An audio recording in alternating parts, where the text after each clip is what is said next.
the disciple came to Jesus and they asked him,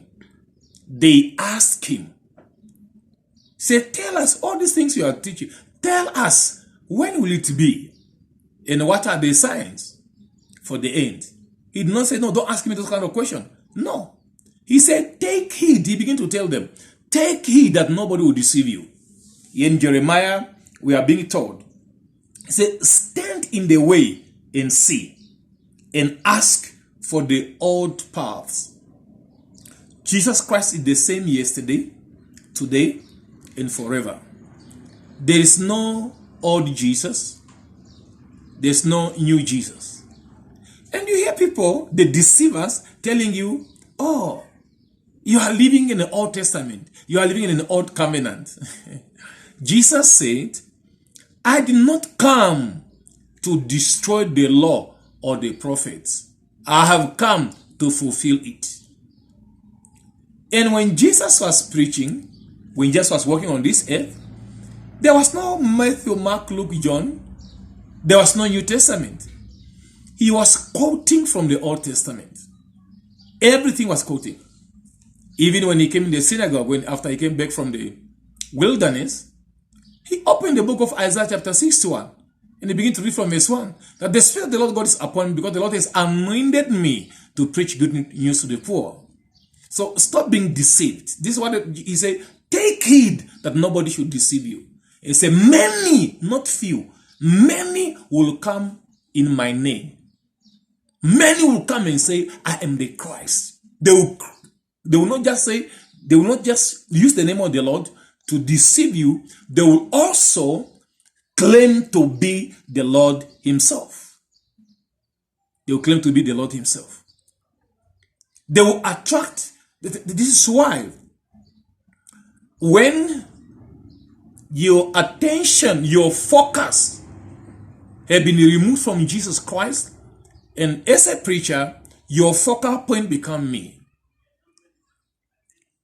I become a God in your life. Then there is something wrong.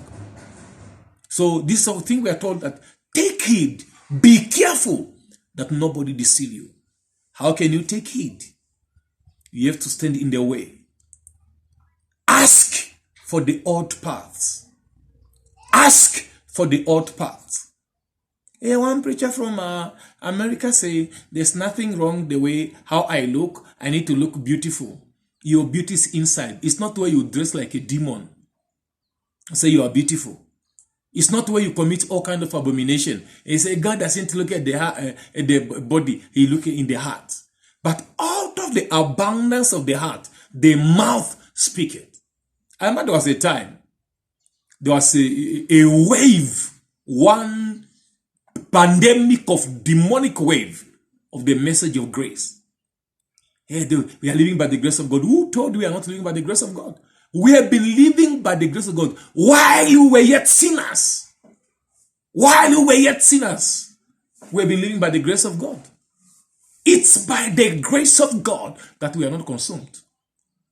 While we were yet sinners, Christ loved us and he died for us. While we were yet sinners. Hey, you are living by the grace of God. We are living by the grace of God. Romans 6 verse 1 says, shall we continue in sins that grace may abound?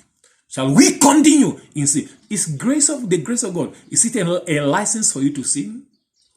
Is the grace of God a license for you to commit fornication, lies, steal, gossip, backbite? Why did the Lord say, God hates a tongue that backbite? Yes. We are all, as I'm preaching here, I'm preaching by the grace of God. I'm living by the grace of God. When I was not born again, I lived by the grace of God. I lived by the grace of God. I could have died in sins. I could have died without receiving Jesus Christ as my Lord and my personal Savior. And those that have died in sin, it's not that they were more wicked than I. I now was the chief sinner. But his grace pulled me out. Must I use the grace of God in vain? Must I receive the grace of God in vain?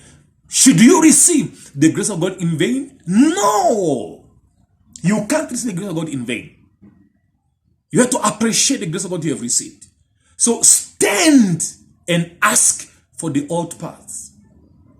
The old path he told Moses. Leviticus 19, verse 1 and 2. He said, "Thus says the Lord, tell the children of Israel that be ye holy, for I am holy." Holiness is the character of God. And without holiness, no man, no eye will see God. Without holiness, you can see angels ascending and descending. Without holiness, you can see heavens, you can see hell. Without holiness, you can see Jesus on the cross. Without holiness, you can see visions and dreams. Without holiness, you can prophesy and come to pass. Without holiness, you can do all kinds of things. But without holiness, you cannot see the Lord.